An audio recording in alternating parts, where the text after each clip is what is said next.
When you bring your child home for the first time, you want a baby monitor you can trust. When you choose Stork, you choose technology trusted to monitor 10 million babies in hospitals every year. Stork continuously tracks your baby's pulse rate, oxygen saturation, and temperature. Visit MassimoStork.com to learn more. Stork, a revolutionary baby monitor, is born. Stork is not a medical device. Read and understand all product labeling. Massimo data on file. Moms and dads, I bet you can relate to this email. Kirk, my son is just like the kids you described in your podcast. He comes home feeling defeated after school, feeling like he isn't smart. But I got him Crunch Labs and he loves it. Building the new toy and watching Mark Rober makes him feel smart. And then he explains, talking a million miles a minute, like our kids do, all the cool science facts he's learned. It's like I get my real kid back when he's building his Crunch Labs toy. And that is exactly why I was so psyched when my niece first told me how her son loves Crunch Lab. Confession, this is the one sponsor I wanted more than any other because it's such a perfect fit for our kids. So go to crunchlabs.com/calm and you'll see why. Crunch Labs is a STEM monthly subscription build box for kids. Your kids get a really fun toy in the mail every month. And what kid doesn't love that? And then they put it together by watching a step-by-step video from former NASA engineer Mark Rober, where he teaches all the cool physics that make the toy work. Mark's passion is helping kids think like engineers. And this helps your kids develop resilience and problem-solving skills while having a ton of fun. Get your kids something they will actually love, use, and look forward to getting all throughout the coming year. Build your child's confidence now. Visit crunchlabs.com/calm and get your kids Crunch Labs today. So you've got a child who's got a bad attitude. Maybe they've got a nasty little attitude. They're lying, they're sneaking, doing all kinds of things wrong.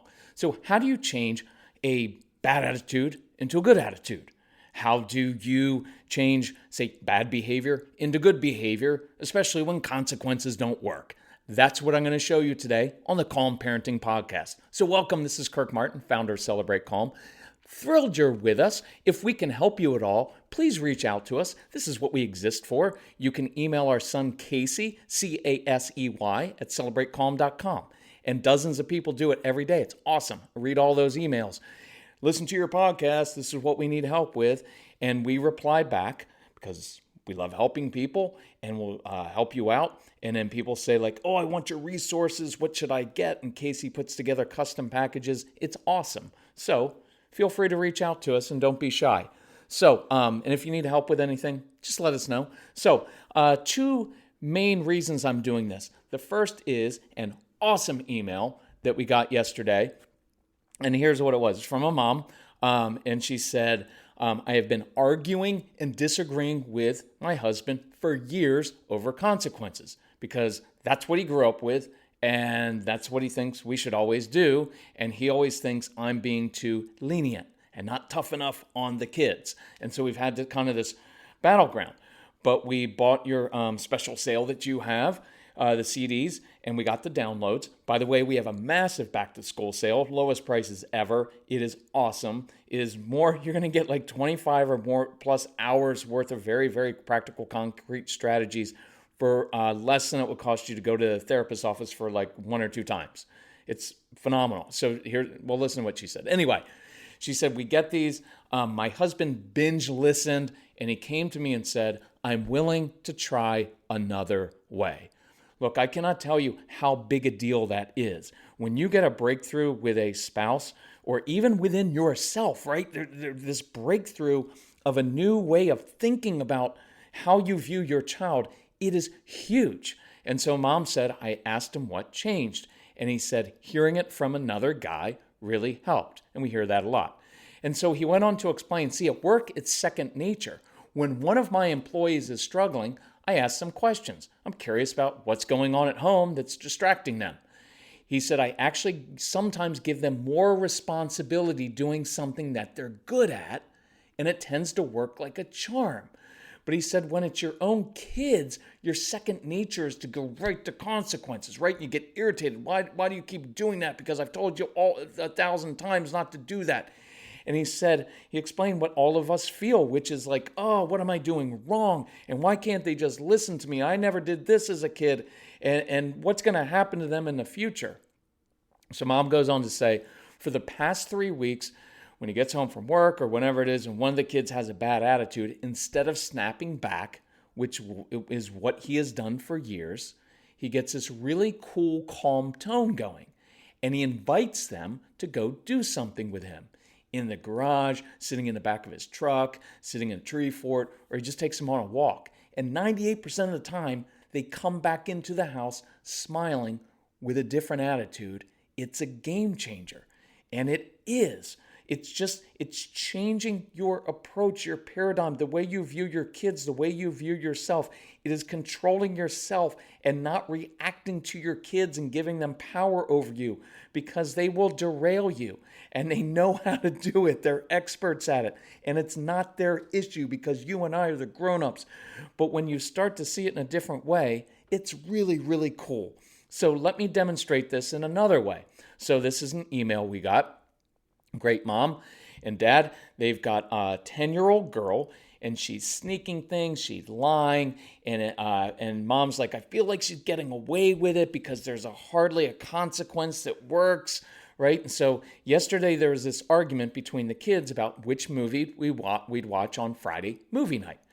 And Mom said, I said the youngest had picked one and it's settled. Well, the 10-year-old girl got mad and nasty about it. And that's happening a lot. Why?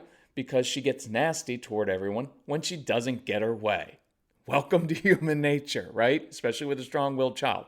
So later, she hid the DVD and lied about it. Now, that's very normal behavior. I know we get freaked out about it, but it makes sense that she did it because she's just an immature 10-year-old and she didn't get what she wanted, so I'm going to just make sure I hide the DVD. Now, Mom knew where the DVD was, so I calmly told her to go. You know what's interesting when people email? They always use the word calm. Well, I calmly told her, right? And I am proud of you for doing it the calm way. But it's really interesting. You always work that in. So I calmly told her to go find the DVD while the rest of us waited for her in the car. She found it, of course.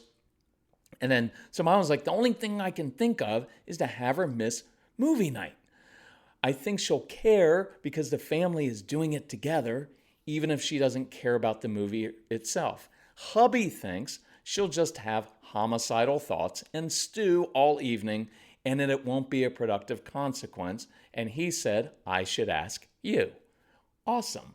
So she said, thank you, we appreciate your advice. So here was my advice. And I emailed back and I said, I rarely say this, but I'm glad you listened to your husband and he's right.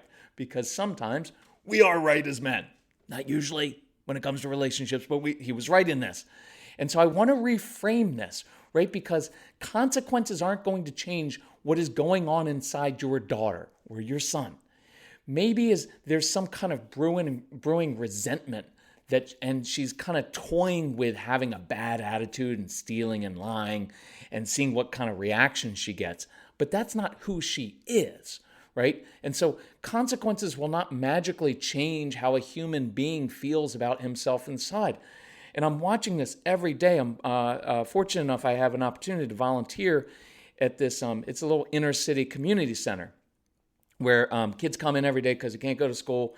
And so there's a couple adults there, and then I'm helping out with volunteering. And so they're doing their schoolwork, and it's kind of a safe place for them to come.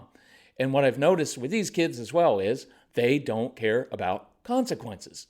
But when I give them tools to succeed, right? Like when they're doing schoolwork and I give them a tennis ball and they roll it underneath their feet, right? Which is really cool for their brains. Or if they do schoolwork, I've been taking them outside and say, why don't we do our homework standing up outside? And they're like, we can do that. I'm like, you can do anything you want as long as you get your work done, right? And you know what else works? When I ask them to teach me. And that relates exactly to what that dad was saying in the first example of at work.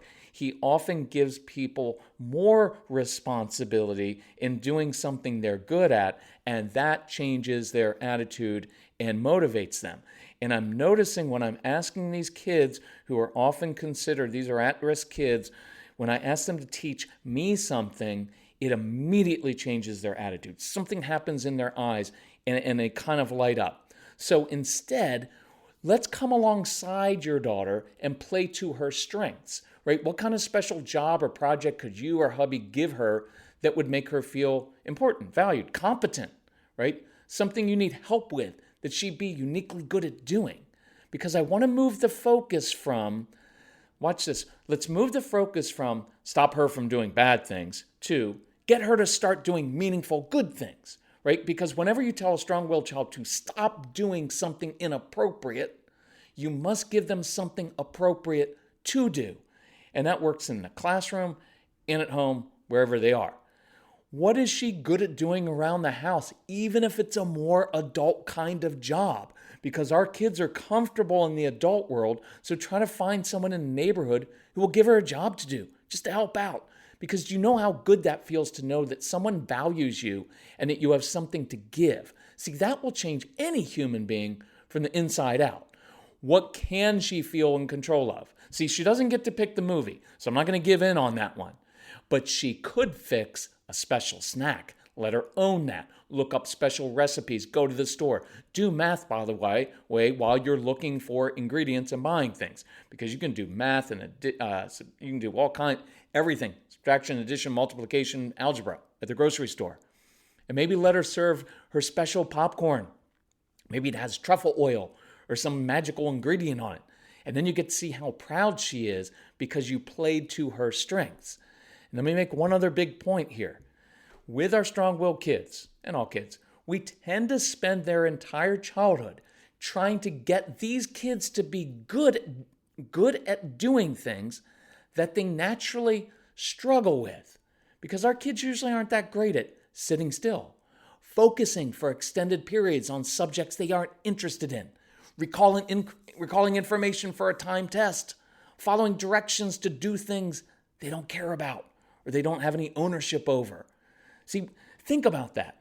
We tend to spend their entire childhood cajoling them, bribing them, forcing them, right, yelling at them, trying to get them to be good at things that they're not naturally good at doing. And we spend 85 to 90% of our energy on doing that. And what it causes is resistance, kids not having confidence, kids shutting down. Instead of spending our time playing to their strengths and using their natural advantages, right? It's one of the look, that last thing that I said about following directions to do things that you don't care about. I know you think in your head, well, but that's what life is. No, it's not. No, it's not, because most of us get to choose at some point our corporate career, right? It is why I struggled in the corporate world. I did not want to carry out the vision of someone else and just build some product that I didn't really care about. And that's why I eventually created my own business, right? Because I can carry out my own vision, and we often look at it with our kids like, oh, they're selfish. No, it's just the way they're made, and they need ownership. And I really need you to listen to the Strong-Willed Child CD, especially listen to that one first, because you will learn about the idea of ownership, that you don't give your kids control of your home. You don't, ever, or your classroom. But you must give them a sense of ownership where they feel like they're responsible for something, and especially when you let them, again, do it within your boundaries, but when you give them some ownership, they will do things for you. They will do things that you want them to do. They will listen to you. But you've got to give them that ownership piece to do it maybe in a different way or an odd way or in a challenging way because they like the challenge. And that's why you've got to become an expert at what motivates your child, not what motivates you. Because all of you conscientious left-brained type A people out there, kind of like me, right? You're going to be like, well, why don't they should just care. They should do the right thing because it's the right thing to do and because someone asked them to do it. That's not the way their brains are wired, and that's not the way it's supposed to work. It's just not. And you're going to have to figure out how to give them ownership. And once you do, man, Everything changes. It's what happened with Casey, what I learned with Casey, and then with 1,500 kids in our home is when I gave them a sense of ownership. These kids have all the hard work and persistence. They have all the creativity in there that they need, but they just have to do it in a little different way. And so when you play to their strengths, then you find their attitude changes. Their confidence, they have confidence now, right? Service projects are great. Because having someone else notice you doing something well can change your attitude really quickly. So I ended by saying, enjoy your movie night together. So you don't have a brooding daughter up in her room thinking really awful thoughts about her family. And besides, you wouldn't be able to relax and enjoy the movie anyway, Mom, would you? Because the whole time, instead of enjoying it, you'd be thinking about your daughter brooding up in her room. And that's why I want to change, and I'll repeat this as we kind of close up, is let's move from stop your child from doing bad things to get them to start doing meaningful good things. And instead of trying to shoehorn them into school and life, right? It's one of the best things that I'm excited about the school boot camp thing that we're doing. So 2 quick things. The school boot camp, I'm mentoring people all through the school year of how do you do school in a different way? How do you get your kids off of screens because they've got to use their screens to do their schoolwork, but how do you keep them from being on screens the rest of the day and all day, especially when you're working a job? How do you handle all that? I'm mentoring and I'm loving this school boot camp program. So go on to celebratecalm.com. You can look that up. We still have a 50% off sale. We're doing now just as we begin it, and then it's going to start raising prices, and we have a huge back-to-school sale. If you need help with anything, contact Casey. But the other thing is I want you to start putting your kids in a position to succeed, create successes, build wins. One of the things we're talking about on school boot camp is the first thing I want you to do every day is begin with a win. Look, it even rhymes. Begin the day with a win. Don't begin by doing the hardest subject first. I know everybody says do that. It doesn't work with your kids. They shut down. So I begin with a win. It can be a win in schoolwork. It could be a win of like they fixed breakfast. Anything to get a win builds momentum because that's how these kids work. So if we can help you in any way, let us know. We're here to serve you. We're here to help. So reach out to Casey, C-A-S-E-Y, celebratecalm.com. If you want us to present a Zoom conference, we can do that. Parenting, we train teachers. Casey's doing school assemblies now for all age groups by Zoom. And it's really cool. We're doing a conference coming up in the United Kingdom by Zoom. We can go all over the world right from our living room, and we don't have to spread germs. That said, we're still planning to go to Texas, Indiana, Ohio, maybe Louisiana, depending on how the hurricane what happened there. But we're going to do live events too. So reach out to us because we'd love to come to your town, whether live in person or over Zoom. But thank you for listening. Thank you for engaging, being willing, like this dad, to do it a different way. So because we do believe it's a game changer. Anyway, thank you all. Talk to you soon. Love you. Bye-bye.